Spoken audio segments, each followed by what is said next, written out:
Welcome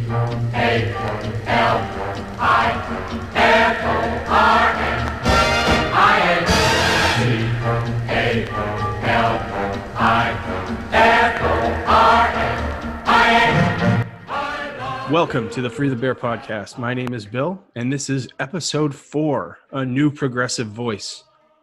Josh from New Progressive Voice on YouTube is my favorite progressive voice in America today.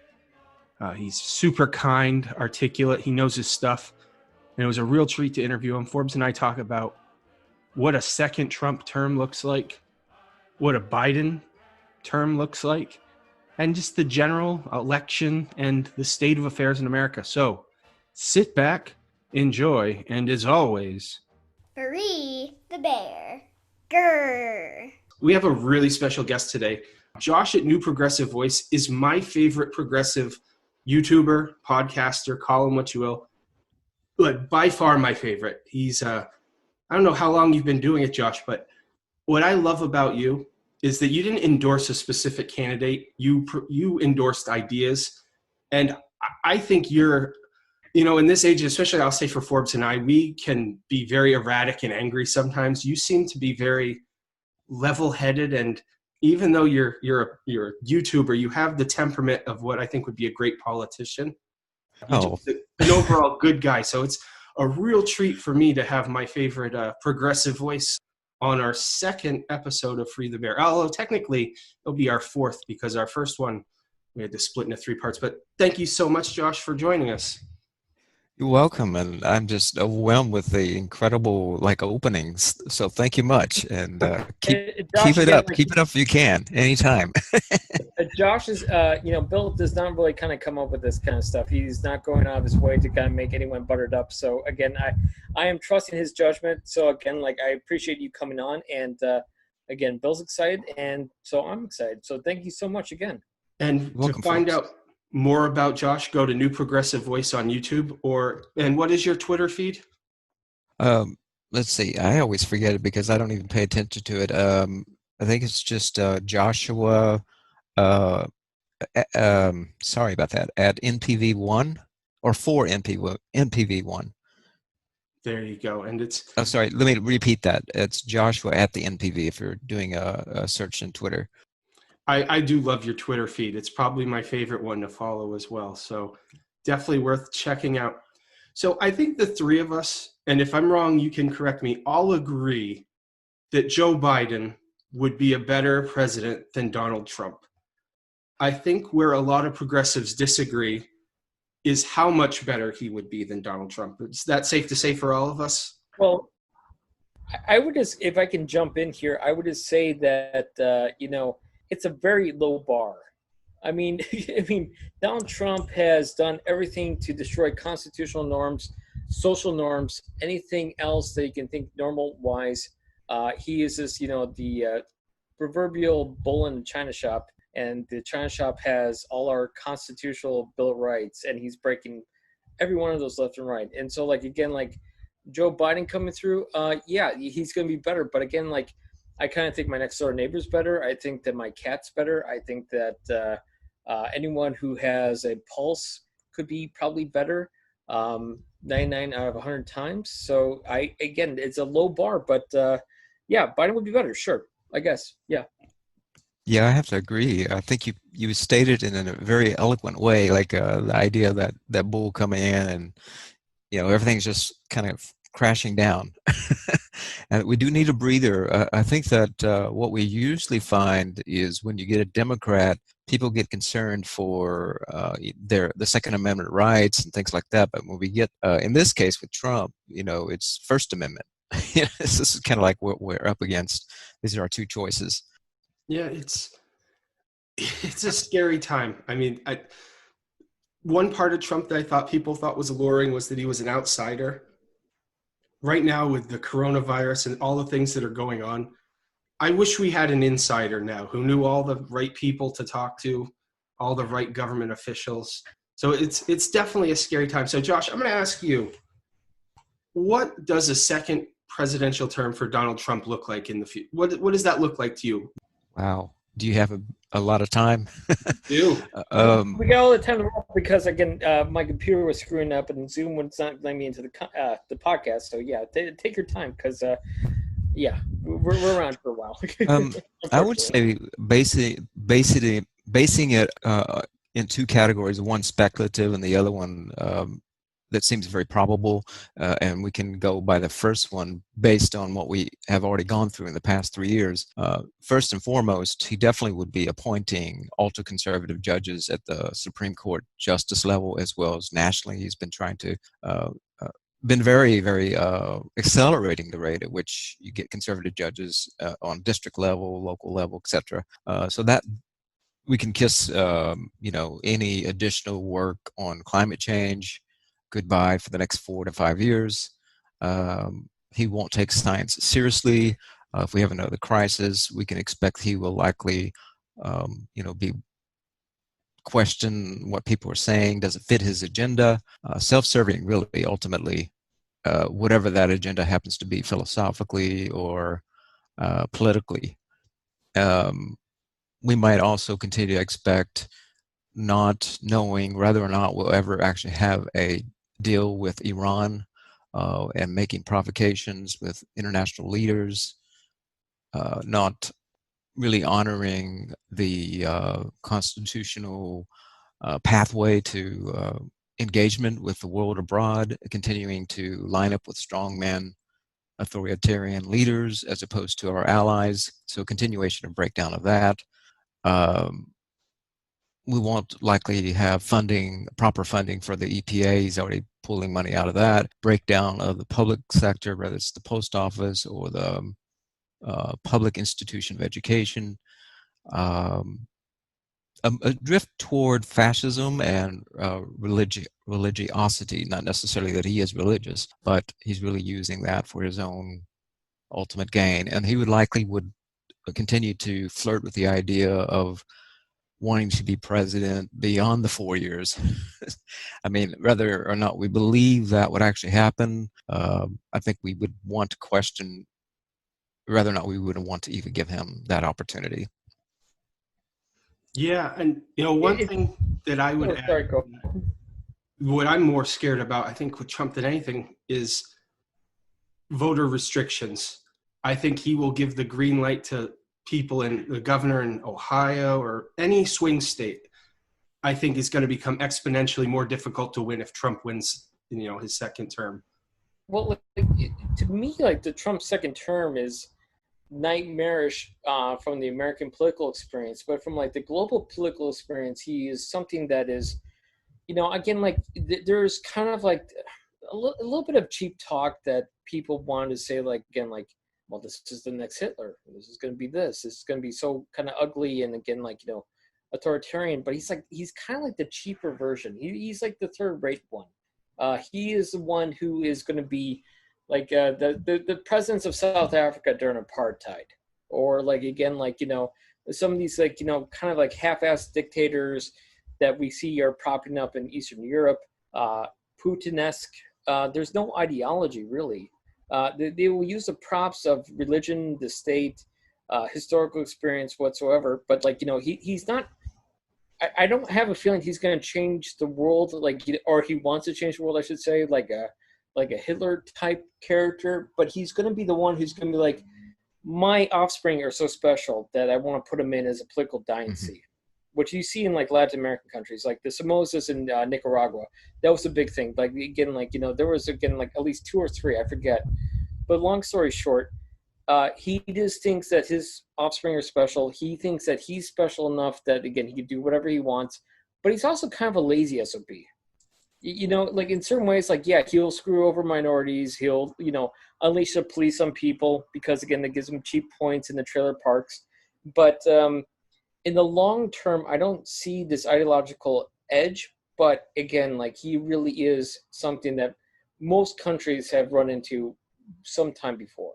Again, Hitler kind of characters is a little bit too strong, but again, saying that he's harmless, or again, saying that we can just have some kind of normality with him in charge, that's not happening. I think that's right.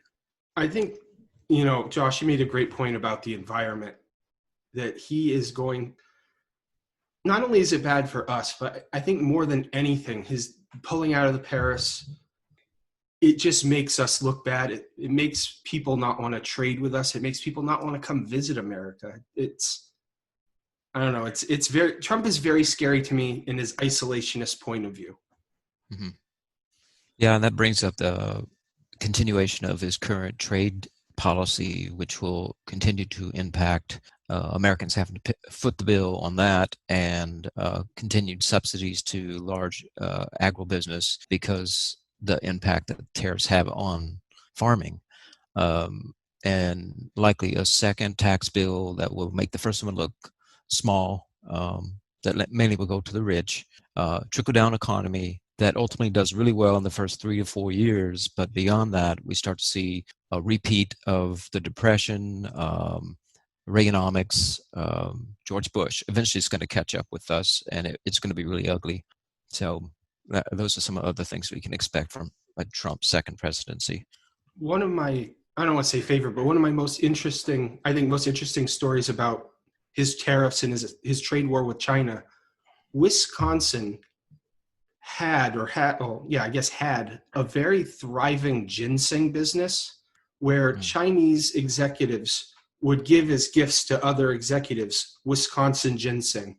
It was considered the gold standard for ginseng. It was like Napa wines or French wines.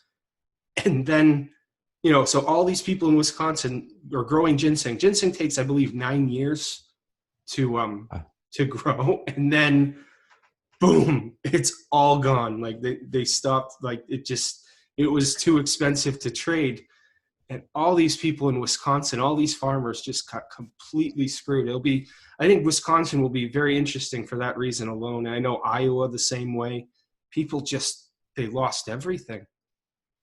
Yeah, another thing that I'm thinking of is how he tends to lean more radical right with social policies, but economically he tends to be, as we just talked about with free trade and trickle-down economics, and all of that together combined, he tends to be very divisive in his politics, and anyone that doesn't line up with his understanding of what he believes is going to move the nation forward economically, or that's going to serve into his own agenda, he uses the media, downcasts it, and there's some truth in that, what he's saying, but he uses it to affect, calling anyone that's outside of his domain. So he's not a uniter, he's a divider, really. So we can expect that to continue, a form of radicalism, really, and how people respond to that message that might worsen over the course of the next 4 years. So anyone that's not in his mindset or going along with his agenda, it's hard to say exactly how he might react to that, because he can be very spontaneous and reactionary. And you can see some of that just the way he's responding to the protests. Well, the big, what you kind of like hinted on was that this is the biggest problem with me, or biggest problem, I should say, when I'm thinking about the Donald Trump presidency, is that, we can lay a lot of problems on Trump. I mean, again, like Trump is doing reactionary things. He's being aggressive. He is having very poor, his thinking process is very poor, and which is kind of putting it lightly. But long story short is that whatever we want to say about Donald Trump, the person, Donald Trump, the president, he has a backing in multiple states. He has a backing that is hardcore and even cultish. And so, we can lay up everything about Trump, does this, Trump does that, but he can only get away with this by the fact that there are so many people in the United States of America as we know it currently, and also majorities in certain states, and also probably a majority of states if you actually look at the 50-state system.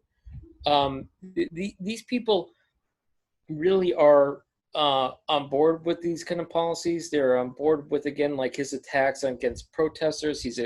They're on board with this whole kind of pseudo-masculine fascist cultism, and that's kind of a problem for us. I mean, again, you came on to the podcast here. This podcast is, again, we were talking about California independence. the reason why we have a problem right now, and the reason why we're thinking about independence in the first place, is that Donald Trump represents a major tumor in the cancer of the American political system.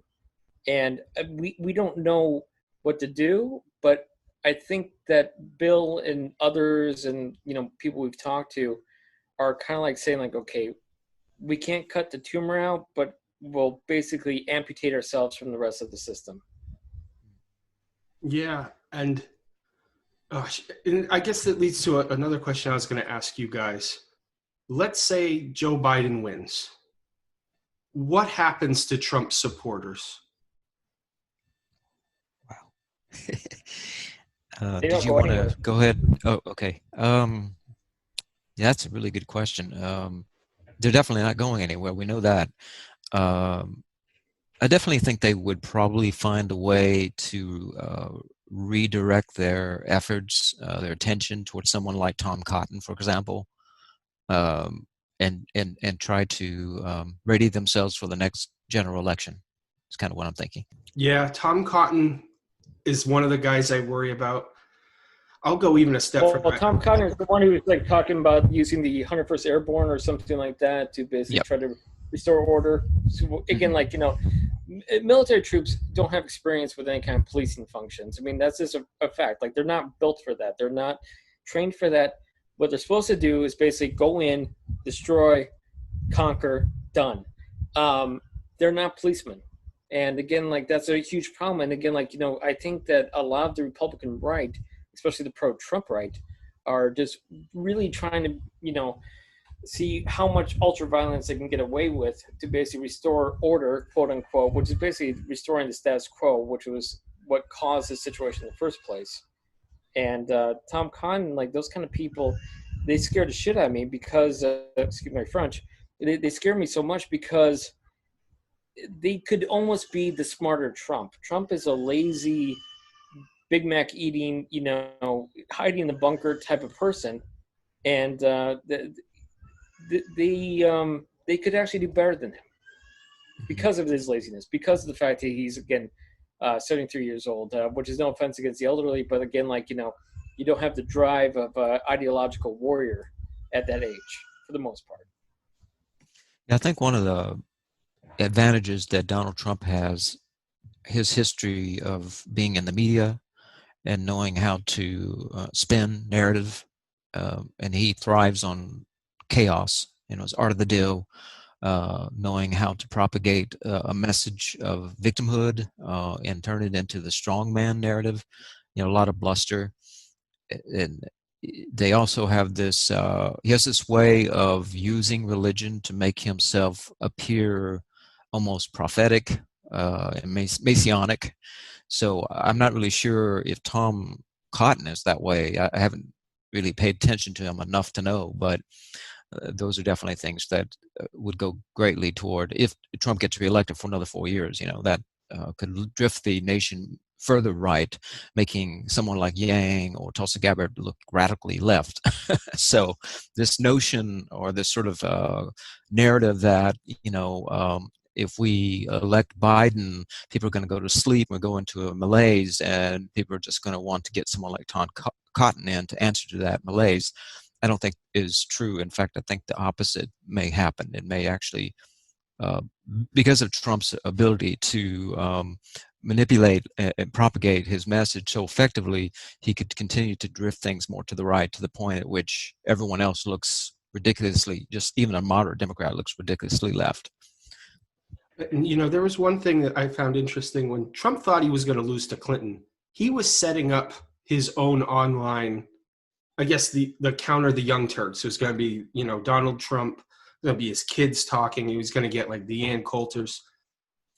I could almost fear, when Donald Trump isn't president, that he'll become even more powerful just spreading his propaganda and hate. And that I think he's got such a strong base now in the Republican Party that any Republican who's going to have any success is going to have to kiss his ring. And he could even become more powerful not being president, being just the voice of hate for the next generation of Republicans. If I can just, for Bill, just for 1 second, I know what you're saying, like, that Trump will be a kingmaker and that he will be able to wield power behind the scenes. But I think that there is a part of the Democratic establishment which I don't think is really friendly to the working class, the people of this country. But there's part of the Democratic establishment which really wants him to eat it. I think they're mad about the fact that he usurped Hillary Clinton.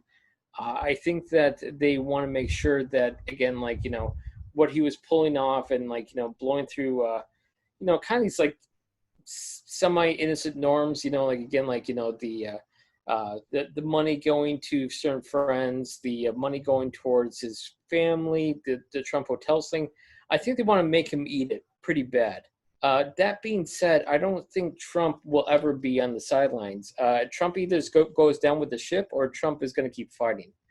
And I think that's already why he's, kind of putting forth the narrative that we keep hearing constantly about the rigged elections. Like, for example, like, oh, Newsom sent out all these ballots and he doesn't care who's going to sign up because, again, like, he's going to rig the popular vote in California. And, like, any kind of, like, mail-in ballot, even though it's been done since 1862, that's all that's a ploy by these, insidious Democrats. He's really setting it up. So either Trump goes and wins, whatever that means, by hook or by crook, or I think that Trump will, again, be destroyed. And I don't think there's going to be a middle ground where he's going to be the kingmaker because they're not going to let him live politically. I don't think that's going to happen. There is a lot of the Clintonites who are, again, not friends of the working class, but definitely want to make sure that he goes down in flames. Well, I have a question, if you don't mind, back to you, Bill, answering to or addressing your thoughts about Trump, what he might do if he doesn't get reelected. I think it goes to whether or not you believe he is mainly self-driven and self-interested, or is he invested in the nation, the United States? Because prior to him being president, was he ever really into politics? Did he move any agenda? Is he using that position to further his own self-interest? That's really more so than, his concern for the nation as a whole. So what do you think about that? I think that really ultimately answers whether or not he will continue to make efforts to move political dialogue. You guys might laugh at this, so I'm prepared because it's going to sound silly. I think all of this, I think him running for president is just out of anger and spite that Hollywood and the entertainment industry wouldn't embrace him after The Apprentice. He really wanted more than anything to be loved by the cool kids and the beautiful people. And if you look at his whole life before politics, he's like a McDonald's. He's a franchise. Like, he doesn't actually build anything. It's just his logo and his brand. He was all about being the New York, the Manhattan playboy. His biggest influence in politics or in anything is Howard Stern. You can go back to his interviews from the early 80s with Howard to the 90s where, Trump always talks about the ratings. Look at my ratings. Look how much people love me. I think his whole move to the far right was a tantrum and a result that he wasn't getting as much money on The Apprentice as he thought he should, that people weren't taking him seriously as an entertainer and as an A-lister. He wanted to be Oprah, his own version of Oprah, where he was this beloved playboy. And when Obama gave that speech, I don't know if it was the writer's speeches, the second to last year, where he was just... It was the press correspondence. I know what you're talking about because it's a very famous clip where, again, Obama basically clowns on him, and you're going to see Trump has a look on his face. And then a lot of people think that was the kickoff. I really think it was. It was things like that. Like, to me, Trump just wants attention. I'm sure I have a friend who's a psychologist who says it probably goes back to his dad not thinking much of him and wanting his father's approval. I think politics. Yeah, and I'll say Trump, you know what, if there was one thing you would look at Trump and be like, okay, like, I can respect this. He had a great feel on how to win an election. He didn't have advisors. This was all him. It was all about big rallies, this I am this bigger than life figure. I'm going to tell it like it is. He has changed politics. I mean, Hillary Clinton was groomed to be president. And she should have almost had it. I mean, like, again, she was set up in so many ways. You're absolutely right. Again, like, you know, her connection with her husband, her whole life history was pretty much like, you know, she was the coronated one. And yeah, so I think Trump becomes the endorser, and I think he becomes a Karl Rove type figure, where and Andrew Yang said a lot of this great when Trump went to like places in Michigan and Wisconsin and was like, you guys are screwed. You guys have had horrible things happen to you. He was smart enough to feel their pain and make them feel like he was listening. Hillary Clinton never went to Michigan during the election. She was defending the economy, which, you know, stocks look good. You know, there's certain numbers that look good, but it didn't show the drug epidemic in rural America. It didn't show the jobs going away. And even though Trump's solutions are obviously terrible, he at least addressed the problems better than Clinton. And I think his populism, in a sad way, is going to be here to stay. And I think the Democrats are going to have to be equally as progressive as he is far right, I think, at the end to eventually win. We'll see what happens this time around. I think you hit on something, authoritarian parenting, when you talked about his father. And I think his father is actually part of the KKK, if I'm not mistaken. I don't know if that's rumor. But, you know, there's sort of I've that heard that too. And again, there was a newspaper article with that, yeah. Yeah, just generally the way he approaches the remedies for the problems of America is, you know, workism, very little government. In fact, let's dismantle the post office, let's dismantle the education system, let's make it all private, you know, sort of your Wild West, survival of the fittest mindset. And, you know, the winner takes all, everyone else loses. That brings out the best in everyone, right? The sympathy is not necessarily about empathy. It's more that, yeah, you got it wrong. Let me tell you what's right to help you out of your pain. So that's kind of the way, you know, high demand and low responsiveness.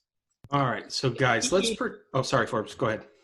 I was just going to say, like, you know, like Trump's thing is very, you know, again, I've said this term multiple times, I think, in the last, like, 2 weeks. So again, if, like, you know, if Bill, you already heard this multiple times from me, you know, Karl Marx used to have the phrase that, you know, the first time was tragedy, the second time was farce.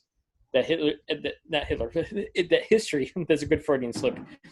History rhymes in ways. And then, like, I think that you're absolutely right. When you're talking about the fact that he was pissed off that he was not going to be like the cool celebrity and that he was kind of rejected by the celebrity community, he would have been more than happy just to be, you know, hobnobbing with like the, you know, the kind of the, how do you say it? Like the kind of like, you know, reality TV elites. That was his end goal, really. But then he saw he was rejected.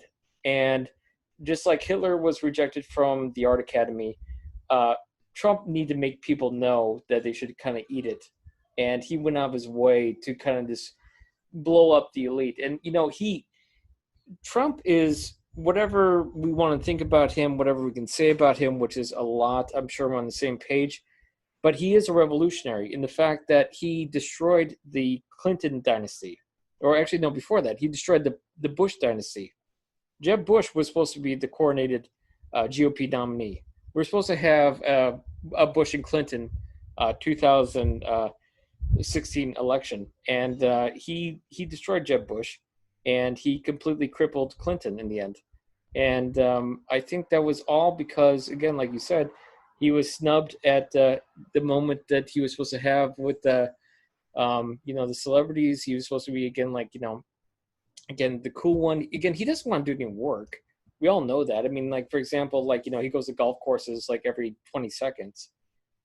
He has no interest in like further policy. Again, like, he's a lazy gangster for the most part. And but whatever being said, he knocked out the Clintons, he knocked out the Bushes, And that was because, again, they snubbed him, and he was trying to have just a nice, cozy presidency where he just didn't have to do much. But again, history caught up to him, and now we have a pandemic, which is still occurring. I don't care what anyone says. And also we have riots throughout the entire country. Well, there you have it. Another episode of the Free the Bear podcast. Thank you very much for listening. If you can, give it a thumbs up. Even if you didn't like it, give it that good old thumbs up and subscribe. I'm very old, but I've been told there is a bell that you're supposed to push or ding or something. So do that. For more information about the California National Party, go to californianational.party. Or on Twitter, vote_CNP. And in conclusion, Free the bear. Grrr. hey, my name's Bill, and I'm here to say I want California independence in a major way. Whoa!